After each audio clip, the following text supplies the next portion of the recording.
Jeremiah 10:1-4. Should we be celebrating Christmas? Is a Christmas tree evil, demonic? Now, Jeremiah 10:1-4 is not discussing, it is not talking about a Christmas tree. It's talking about craftsmanship and idols. But if you read it, it can sound similar. And I believe this is where many take this verse and want to justify not celebrating Christmas. There is going to be some weaker in faith, and there is going to be some stronger in faith. And those who are stronger in faith know that nothing is unclean unless we believe it is. And we are not to judge those who choose to gather, as long as it is all done in the Lord's name. Now, I will share this conviction with you. When I used to celebrate Christmas the traditional way, I used to,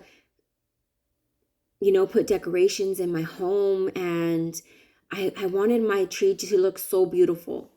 And I had so much pride in it. And this is where I was convicted.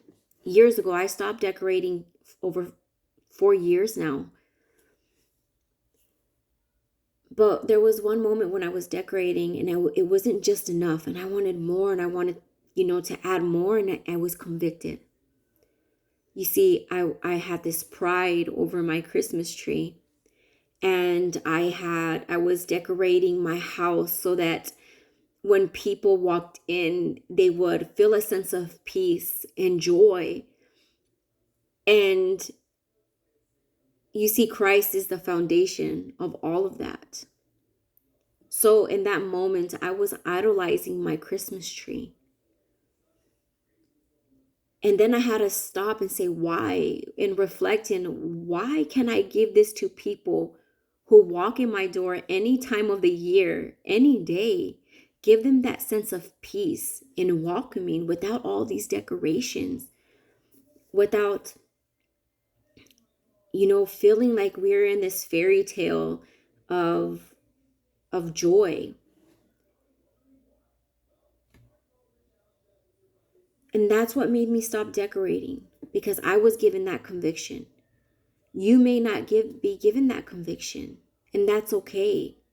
As long as you choose to do everything in the Lord's name. Now, for me, my flesh and my temptations may have been different from your flesh and your temptations. But I will say this. There is one scripture, there is one setting in the Bible in winter that we don't have to debate, and that you're going to find that in John 10. And I believe it's at the end of verse 22, where it says it was winter. And this is the setting where Jesus was challenged as the Messiah. So go ahead and celebrate. Do everything in the Lord's name, because Jesus has overcome. Jesus has conquered. Jesus is the Messiah. And I pray that you have an amazing rest of your day.